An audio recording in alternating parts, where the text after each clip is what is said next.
Hello children, how are you? I hope you all are fine, and now we are going to see a topic in 5th standard, lesson 2, sport. From that lesson, we are going to see today the page number 108. Before going to the topic, we will discuss few things. Class and phrase. What you have to know, first of all, what is class and what is phrase. See children, class is a group of words. Class is a group of words which gives a complete meaning in a sentence. Can you able to understand what I am telling? Class is a group of words which gives a complete meaning in a sentence. நான் தமிழ்ல சொல்றேன். Class அப்படின்றது என்ன அப்படின்னு கேட்டீங்கன்னா, பல வார்த்தைகள் இணைந்து ஒரு வாக்கியத்தை முழுமையடைய செய்யும். அந்த வாக்கியத்தில் ஒரு அர்த்தம் இருக்கும். அதை நாம் என்ன என்று சொல்கிறோம்? கிளாஸ் என்று சொல்கிறோம். Okay, can you able to understand? Next, phrase. Phrase is a group of word which will not give you the complete meaning. That means it will give some additional informations. I will tell you in example.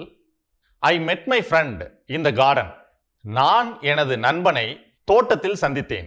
Subject, met, verb, my friend, object. So, in this, I met my friend is a class which will give a complete meaning. In the garden is a phrase which it will not give you the complete meaning, but it gives some additional information. Can you able to understand? Actually, both are having group of words, but in the garden is a additional information to the class. Both are having group of words, but in the garden is a additional information to the class. It can come either in first, middle or last. Actually, நாம தமிழ்ல பாத்தீங்கன்னா, I met my friend in the garden அப்படின்றது என்ன அப்படின்னு கேட்டீங்கன்னா, நான் எனது நண்பனை பூங்காவில் சந்தித்தேன். I, subject, met, verb, my friend, object. இது மூணும் பாத்தீங்கன்னா, சப்ஜெக்ட் இருக்குது, verb இருக்குது, object இருக்குது. So it will be the complete sentence. ஒரு வாக்கியம் முழுமை அடைந்துள்ளது. This is what we are telling class. மேலும் பாத்தீங்கன்னா, அது கூட என்ன வந்திருக்குது? In the garden. In the garden அப்படின்றது, இந்த கார்டன்னா வேற எதுவுமே அது சம்பந்தமா சொல்லல. அவங்க யாரை சந்திச்சாங்க, யாரை சந்திச்சாங்க, இந்த கார்டன் அப்படின்றதுல ஏதாவது ஒரு அர்த்தம் இருக்கா? இல்ல இல்லைங்களா?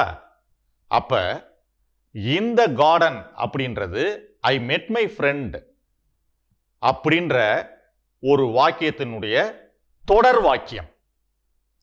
ஆகவே அந்த தொடர் வாக்கியத்தையே நாம் phrase என்று சொல்கிறோம். இப்பொழுது முழுமையாக நாம் வாசிக்கும் பொழுது I met my friend in the garden. So, முதலில் வரக்கூடியது கிளாஸ்லையும் இரண்டாவதாக வரக்கூடியது phrase-லையும் நமக்கு வருகிறது. Both are having group of words, but in the garden is a additional information to the class. It can come either in first, middle or last. I will give you one more example. At 4 o'clock, I saw my friend. From this, class comes in the last and the phrase comes in the first. That is, at 4 o'clock, that is phrase, and I saw my friend, that is class. And one more example I will give you. He, with his friend, attends the meeting. Here, phrase comes in the middle and the class comes front and also in the last. So I will explain. He is a verb. With his friend, this is phrase. Attends, subject. The meeting. Now we are going to see the page number 108. Let us speak. From this, we have to discuss about certain things. I will explain it in Tamil. முன்பு உள்ள காலகட்டத்தில் நாம் என்ன செஞ்சுக்கிட்டு இருந்தோம்? பேசுதல் என்பது ஒரு செய்கை மொழியாக இருந்தது. அந்த செயல்கள், செய்கைகள் நம்மளோட சயின்ஸ் மூலியமாக என்ன செய்தோம் என்று கேட்டீர்கள் என்றால், வார்த்தைகளாக அது உருவெடுத்தது. வார்த்தைகள் மீண்டும் வாக்கியங்களாக உருவெடுத்தது. அந்த வாக்கியங்கள் மீண்டுமாக ஒரு பெரிய தொடராகவோ, கதைகளாகவோ, காவியங்களாகவோ உருப்பெற்று ஒவ்வொரு மொழிகளுக்கும் என்று தனி இலக்கணங்கள் தோன்ற ஆரம்பித்தது. அதே போன்றுதான் ஆங்கிலத்திலும் பல விஷயங்கள் ஏற்பட்டிருக்கிறது. அந்த விஷயங்களை நாம் பார்ப்பதற்கு ஒரு முன்னுதாரணமாக LSRW என்று சொல்லுவோம். LSRW என்றால் learning, speaking, reading and writing. These are the 4 skills in English language. So, from the 4 skills, now we are going to take speaking skill. Here, a situation was given in the book, that is a small girl and a stranger. நீங்க எல்லாம் பாத்தீங்கன்னா உங்க பேரண்ட்ஸோட எங்கேயாவது வெளியில போனீங்கன்னா சில கூட்டமான இடங்கள், ஃபங்க்ஷன்ஸ், பொங்கல் திருவிழாக்கு போயிருப்பீங்க, ஆடிப்பெருக்கு, கோயில் திருவிழாக்கள், இப்படி எல்லாம் இடங்களுக்கு நிறைய போயிருப்பீங்க. உங்களுக்கெல்லாம் ஞாபகம் இருக்கும்னு நினைக்கிறேன். எல்லாருக்குமே அந்த அனுபவம் இருக்கும் நிச்சயமா.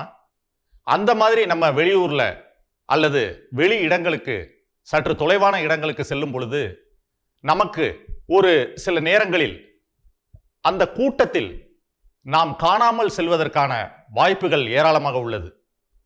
அதுவும் சிறு குழந்தைகள் என்றால் நீங்க எல்லாம் கூட பார்த்திருப்பீங்க, மைக்ல அனௌன்ஸ் பண்ணுவாங்க, இந்த மாதிரி இந்த பேர் உள்ள குழந்தை தொலைஞ்சிருச்சு, இவங்களோட பேரண்ட் எங்கேயா இருந்தா வாங்க அப்படின்னு சொல்லுவாங்க. அதெல்லாம் கூட நீங்க பார்த்திருப்பீங்க சில திருவிழாக்கள்ல. அப்படி ஒரு நம்ம அப்படி நம்ம தவறுதலாக காணாமல் போகும் பட்சத்தில் நாம யாரை அணுகுவது, எப்படி நம்மை அடையாளப்படுத்திக் கொள்வது, யாருடன் பேசுவது, என்ன மாதிரி வார்த்தைகளை பேசுவது என்றெல்லாம் நாம் சற்று யோசிக்க வேண்டும். Who are you, ma? Why are you standing alone? My name is Rosie. I am lost. Why did you come here? I came here with my parents for car festival. Oh, come. I can help you find your parents. First, I will buy you something to eat. Thank you. But my parents and teachers advised me not to go with any stranger. That's good. But I will not harm you. Sorry, I am looking for a policeman or traffic police for my guidance. Fine, don't worry. I am also a policeman. If so, I will give my father's phone number. Please call him. But I will not come with you. That's good. I will call your father.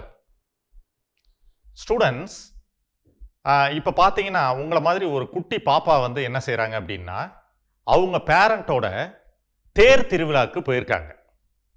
அந்த மாதிரி ஒரு கூட்டமான திருவிழாக்கு போயிருக்கிறப்ப அவங்க வந்து தன்னோட பேரண்ட்ஸை பெற்றோர்களை மிஸ் பண்ணிடுறாங்க. மிஸ் பண்ணிட்டு அந்த கூட்டத்தில் இந்த பாப்பா வந்து தனியாக என்ன செய்கிறதுன்னு தெரியாமல் முழிச்சிக்கிட்டு இருக்கிற நேரத்தில் ஒரு அறிமுகம் இல்லாத ஒரு நபர் வந்து அவர்கிட்ட அந்த பாப்பா கிட்ட பேச்சு கொடுக்குறாரு. அந்த மாதிரி நம்ம அறிமுகம் இல்லாத நபர்கிட்ட பேசலாமா? நம்மளுக்கு யாராவது தெரியாதவங்க வெளியூர்லேயோ உள்ளூர்லேயோ நமக்கு முன்ன தெரியாதவங்கள்ட்ட நம்ம என்ன செய்யக்கூடாது? அவங்கள்ட்ட நம்ம அனாவசியமாக பேச்சு கொடுக்கக்கூடாது. அவங்க கூப்பிட்டா எங்கேயும் போகக்கூடாது. எந்த பொருட்களையும் வாங்கி சாப்பிடக்கூடாது. அவங்க வாங்கி கொடுக்குற எந்த பொருட்களையும் வாங்கி சாப்பிடக்கூடாது. இதெல்லாம் ஆல்ரெடி ஆசிரியர்களாகிய நாங்களும் உங்களுக்கு சொல்லியிருக்கோம். உங்கள் பேரண்ட்டும் உங்களுக்கு சொல்லியிருப்பாங்கன்னு நினைக்கிறேன். இதை பற்றிய ஒரு மிகப்பெரிய டயலாக் தான் இதில் வருது. இதை நம்ம தமிழில் பார்ப்போம். சரிங்களா? Who are you ma? Why are you standing alone? இந்த ஸ்ட்ரேஞ்சர் வந்து என்ன செய்கிறாரு அப்படின்னு கேட்டிங்கன்னா, Who are you ma? யார் நீ? எதுக்காக இங்கே தனிமையில் நின்றுக்கிட்டு இருக்க அப்படின்னு சொல்லி கேட்குறாரு. அப்போ அந்த பாப்பா என்ன சொல்கிறாங்க? My name is Rosie. I am lost. நான் வந்து காணா போயிட்டேன். என்னோட பேர் வந்து ரோசி. நான் வந்து காணாமல் போயிட்டேன் அப்படின்னு சொல்லி அவங்க சொல்கிறாங்க. Why did you come here? அந்த ஸ்ட்ரேஞ்சர் என்ன கேட்குறாரு? சரி, நீ எதுக்காக இங்கே வந்த? அந்த ஸ்ட்ரேஞ்சர் வந்து கேட்குறாரு. அப்போ I came with my parents. நான் என்னோட பெற்றோர்களோட எங்கே வந்தேன்? ஒரு திருவிழாவுக்கு வந்தேன். எங்கே வந்திருக்காங்க அந்த பாப்பா? ஒரு திருவிழாவுக்கு வந்திருக்கேன் அப்படின்னு சொல்லி அந்த ஸ்ட்ரேஞ்சர் கிட்ட பதில் சொல்கிறாங்க. இப்போ அடுத்ததான் அந்த ஸ்ட்ரேஞ்சர் அடுத்தது என்ன சொல்கிறாரு அப்படின்னு கேட்டிங்கன்னா, ஓ come, I can help you find your parents. First, I will buy you something to eat. உடனே அந்த ஸ்ட்ரேஞ்சர் என்ன சொல்றாரு? I can help you find your parents அப்படின்னா உங்க பெற்றோர்களை கண்டுபிடிக்கிறதுல டெஃபினட்டா நான் வந்து உங்களுக்கு உதவி செய்கிறேன் அப்படின்னு சொல்லிட்டு first I will buy you something to eat. வாமா, உனக்கு ஏதாவது சாப்பிட்றதுக்கு நான் வாங்கி தரேன் அப்படின்னு சொல்லி அந்த பாப்பாவை அழைக்கிறாரு. Thank you, but my parents and teachers advise me not to go with any stranger. இப்போ என்ன சொல்றாங்க அந்த பாப்பா அப்படின்னு கேட்டிங்கன்னா, என்னோட பெற்றோர்களும் ஆசிரியர்களும் என்ன செய்யக்கூடாதுன்னு சொல்லியிருக்காங்க? நமக்கு அறிமுகம் இல்லாத எந்த ஒரு நபர் கூடயும் நம்ம என்ன செய்யக்கூடாது? போகக்கூடாது. அல்லது அவர்கள் வாங்கி கொடுக்கக்கூடிய எந்த உணவுப் பொருட்களையும் சாப்பிடக்கூடாது அப்படின்னு சொல்லியிருக்காங்க. நீங்களும் அதை மாதிரி ரொம்ப ஜாக்கிரதையா இருக்கணும். அதுக்கு அந்த ஸ்ட்ரேஞ்சர் என்ன சொல்றாரு அப்படின்னு பார்த்தீங்கன்னா, that's good, but I will not harm you. அவர் உடனே என்ன சொல்றாரு? சரிம்மா, ரொம்ப சந்தோஷம். ஆனா என்னால உனக்கு எந்த ஒரு கெடுதலும் ஏற்படாது, அல்லது நான் உன்னை எதுவும் செய்ய மாட்டேன் அப்படின்னு சொல்லி அவர் வாக்குறுதி கொடுக்குறாரு. இப்போ அந்த பாப்பா என்ன சொல்றாங்க அப்படின்னு கேட்டிங்கன்னா, sorry, I am looking for a policeman or traffic police for my guidance. நான் வந்து யாருக்காக பார்த்துக்கிட்டு இருக்கேன் அப்படின்னா, போலீஸ்மேன், காவலருக்காக எதிர்பார்க்குறேன். அப்படி இல்லைன்னா ஒரு டிராஃபிக் போலீஸ்னால் உங்களுக்கெல்லாம் தெரியும், போக்குவரத்து காவலர். இவங்க யாராவது வந்தாங்கன்னா அவங்கள்ட்ட உதவி கேட்கலான்னு சொல்லி நான் வெயிட் பண்ணிட்டு இருக்கேன் அப்படின்னு சொல்லி அந்த பாப்பா சொல்றாங்க. இப்போ அதற்கு அந்த ஸ்ட்ரேஞ்சர் என்ன சொல்றாரு அப்படின்னு கேட்டிங்கன்னா, fine, don't worry, I am also a policeman. இப்போ அந்த ஸ்ட்ரேஞ்சர் என்ன பதில் சொல்றாரு, இல்லம்மா நீ கவலைப்படாத, I am also a policeman அப்படின்னு சொல்லி, நானும் ஒரு காவலர் தான் அப்படின்னு சொல்லி ஸ்ட்ரேஞ்சர் இந்த பொண்ணை ஏமாத்த பார்க்குறாரு. Fine, don't worry, I am also a policeman. If so, I will give my father's phone number. Please call him, but I will not come with you. இப்போ அந்த ஸ்ட்ரேஞ்சர் என்ன சொல்றாரு, டோன்ட் வரிமா, நானும் ஒரு காவல்துறை அதிகாரி தான், அதனால தைரியமா நீ எதா இருந்தாலும் என்கிட்ட சொல்லலாம் அப்படின்னு சொல்லி சொல்றாரு. அப்ப அந்த பாப்பா என்ன சொல்றாங்க, ஓகே, நான் எங்க அப்பாவோட ஃபோன் நம்பர் நான் தரேன், அந்த நம்பரை வச்சு எங்கள் அப்பாவை நீங்கள் கூப்பிடுங்க அப்படின்னு சொல்லி அந்த பொண்ணு சொல்கிறாங்க. நான் ஆனால் என்ன செய்ய மாட்டேன், உங்கள் கூட வரமாட்டேன் அப்படின்னு சொல்லி சொல்கிறாங்க. That's good, I will call your father. இப்போ என்ன சொல்கிறாரு கடைசியா, சரிம்மா ரொம்ப சந்தோஷம் அப்படின்னு சொல்லிட்டு நான் உங்கள் அப்பாவை கூப்பிடுறேன் அப்படின்னு சொல்லி அந்த கான்வர்சேஷனை நிறைவு செய்கிறாங்க. Students, from the above dialogues, you are going to learn the structure of English. That is, I lost my path. Please call my parents. Could you please call my parents? Like that you have to ask when you are lost in a situation. This is the main thing we have to learn from this conversation. Students, from the above dialogue, you have to learn these 3 phrases. One is, I lost my path. This is the first phrase you have to learn. Tell me once again. I lost my path. I think you all understand. The next, please call my parents. This is your second phrase. Tell me, please call my parents. The third phrase is, could you please call my parents? Okay students, from the above dialogue, you have to learn 3 phrases. One is, I lost my path. Second one is, please call my parents. Third one is, could you please call my parents? These are the 3 phrases you have to learn very clearly. Now we are going to see another skill in the page 114. This is a skill which is very important in the English language, writing skill. Writing is a very important skill. Okay students, now we are going to learn writing skill. This skill also comes under a language and it is very important in a language. Okay, let us see the exercise. This exercise is individual photo identity form for district level sports meet. This form should be filled up by a student for individual sports only. Sport or game. Dear students, நீங்க என்ன sports என்ன கேம்ல இன்ட்ரெஸ்டடா இருக்கீங்களோ அதை முதல் காலத்துல fill பண்ணணும். For individual sports only.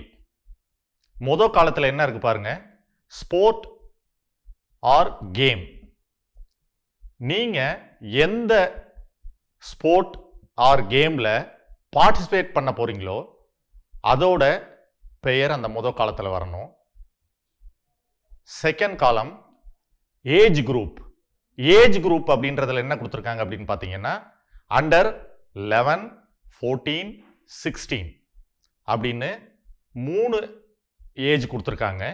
அந்த 3 ஏஜில் நீங்கள் அண்டர் 11 மீன்ஸ் 11க்குள்ளே இருக்கிறவங்க, தென் 14க்குள்ளே இருக்கிறவங்க, தென் 16க்குள்ளே இருக்கிறவங்க, இப்படி 3 விதமாக பிரிச்சிருக்காங்க. அதில் நீங்கள் எதில் வரீங்களோ அதை கொடுக்கணும். ஸ்டூடெண்ட்ஸ், இந்த செகண்ட் காலம் ஏஜ் குரூப். இந்த ஏஜ் குரூப்ன்றது உங்களோட வயதை குறிக்கிறது. நீங்கள் 11 வயதுக்கு உள்ளே இருக்கீங்களா, 14 வயதுக்குள்ளே இருக்கீங்களா, அல்லது 16 வயதுக்குள்ளே இருக்கீங்களா அப்படின்றத நம்ம குறிக்கணும். அடுத்ததா பாய்ஸ் ஆர் கேர்ள்ஸ் கொடுத்துருக்காங்க. நீங்கள் பையனாக இருந்தால் அந்த பாய்ஸ்ன்றதை டிக் பண்ணணும், பெண்ணாக இருந்தால் கேர்ள்ஸ்ன்றதை டிக் பண்ணணும். The third column name of the student. இது ரொம்ப ஈஸியானது, உங்கள் எல்லாத்துக்குமே தெரியும். உங்களோட பெயரை இதில் எழுதணும். அடுத்ததாக ஸ்டாண்டர்ட் அண்ட் செக்ஷன். இதுவும் நீங்கள்லாம் பரீட்சை பேப்பரில் எழுதியிருப்பீங்க எக்ஸாம் ஷீட்டில். அதனால் உங்களோட ஸ்டாண்டர்ட், என்ன வகுப்பு படிக்கிறீங்க, என்ன செக்ஷன் அப்படின்றத குறிக்கணும். அடுத்த காலம் ஃபாதர்ஸ் நேம். இதில் உங்களது தகப்பனாரின் பெயரை எழுத வேண்டும். அடுத்த காலம் எமிஸ் நம்பர். எமிஸ் நம்பர் உங்கள் பள்ளியில் கொடுத்துருப்பாங்க, அந்த நம்பரை சரியாக எழுத வேண்டும். Next column date of birth. இந்த டேட் ஆஃப் பர்த்ன்ற காலத்தில் பிறந்த தேதி, அதன் பிறகு மாதம், அதன் பிறகு வருடம், இதை 3ஐயும் குறிப்பிட வேண்டும். அடுத்த காலத்தில் name of the school with address. உங்களோட பள்ளியின் பெயர், அதனுடைய முகவரி, அதனை கொடுக்க வேண்டும். Next column residential address with contact number. Residential அட்ரஸ்னா வீட்டு முகவரி.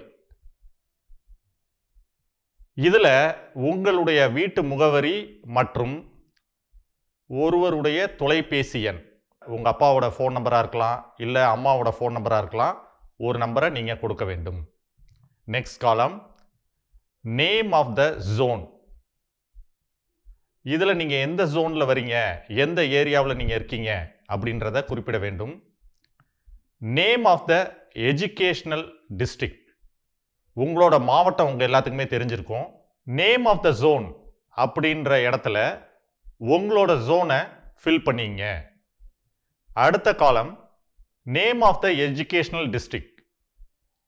இந்த காலத்துலேயும் உங்களோட எஜுகேஷ்னல் டிஸ்ட்ரிக்டை எழுதிக்கிங்க. Name of the revenue district. இதில் உங்களுடைய ரெவன்யூ டிஸ்ட்ரிக்டை எழுதிங்க. Name of the division. இதுலேயும் உங்களோட டிவிஷனை எழுதிங்க. ஐடென்டிஃபிகேஷன் மார்க் அப்படின்றது நம்ம உடலில் உள்ள அங்க அடையாளங்கள். இதில் 2 அங்க அடையாளங்களை நீங்கள் எழுதிக்கணும். கடைசி காலமாக சிக்னேச்சர் ஆஃப் த ஸ்டூடெண்ட். இந்த காலத்தில் உங்களோட கையொப்பத்தை அதில் போடணும். ஃபைனலாக என்ன கொடுத்துருக்காங்க? It is certified that the particulars furnished above have been verified with reference to the information registered in the school record and found correct. அது கீழே என்ன இருக்குது? Head master. இந்த ஃபார்ம் எல்லாத்தையும் சரியாக ஃபில்லப் பண்ணதுக்கப்புறம் அந்த ஃபார்மை உங்களுடைய தலைமை ஆசிரியர்கிட்ட கையெழுத்து வாங்கிக்கணும். இப்போ இந்த ஃபார்மோட லெஃப்ட் சைடில் பார்த்தீங்கன்னா பிஇடி அப்படின்னு சொல்லி ஒன்று போட்டிருக்காங்க. அது ஃபிசிக்கல் எஜுகேஷன் டீச்சர் அப்படின்னா உடற்கல்வி ஆசிரியர். உங்களுடைய உடற்கல்வி ஆசிரியர்கிட்ட அந்த இடத்துல ஒரு சிக்னேச்சர் வாங்கிக்கணும். தட் மீன்ஸ் கையெழுத்து வாங்கிக்கணும். சரிங்களா? அதையும் மறந்துடாதீங்க. Hello students, let us move to the next activity. Interview with a grandparent. I give you a few questions to help you. First one, who was your best friend when you were a kid and what did you like to do together? இதுக்கு என்ன அர்த்தம்னு பார்த்தீங்கன்னா, உங்களோட நெருங்கிய நண்பர் யாரு, அந்த குழந்தை பருவத்தில் அவரோட நீங்க என்ன செய்ய விரும்புறீங்க. Second question, tell me about where you grew up. இந்த கொஸ்டின் என்னன்னு கேட்டீங்கன்னா, நீங்க எங்க சின்ன பிள்ளையா இருக்கிறப்ப வளர்ந்தீங்க அப்படின்றது. Third question, what was your favourite food growing up. நீங்க சிறு குழந்தையா இருக்கிறப்ப உங்களோட ஃபேவரட்டான ஃபுட், ரொம்ப பிடித்த உணவு என்ன அப்படின்றத நம்ம கேட்டு தெரிஞ்சுக்க போறோம். அதுக்கப்புறமா tell me about the day we first met each other. Next question, did you have a favorite toy when you were my age? நீங்க என்ன மாதிரி ஒரு சிறு வயதாக இருக்கும் பொழுது உங்களுக்கு பிடித்த விளையாட்டு பொம்மை எது? அடுத்த question, tell me about the house and neighbourhood where you grow up. இந்த கொஸ்டின் என்னன்னு பார்த்தீங்கன்னா, நீங்க சிறு குழந்தையாக இருக்கும் பொழுது எந்த மாதிரி ஏரியாவில் வளர்ந்தீங்க, உங்களது அக்கம் பக்கத்து வீட்டார்கள் யாரு, அதை பற்றி நீங்கள் சொல்லலாம். இதெல்லாம் ரைட்டிங்காக உங்களுக்கு கொடுக்கப்பட்ட எக்ஸசைஸ். இதை நீங்கள் என்ன செய்யணும், உங்கள் அக்கம் பக்கத்தில் உள்ள வயது முதிர்ந்தவர்கள்ட்டையோ இல்லை உங்கள் வீட்டில் இருந்தாங்கன்னா தாத்தா பாட்டிக்கிட்டேயோ இதையெல்லாம் நீங்கள் கேட்டு தெரிஞ்சு இதை ஒரு ரைட்டிங் எக்ஸசைஸாக செய்யணும். Thank you students. Have a nice day.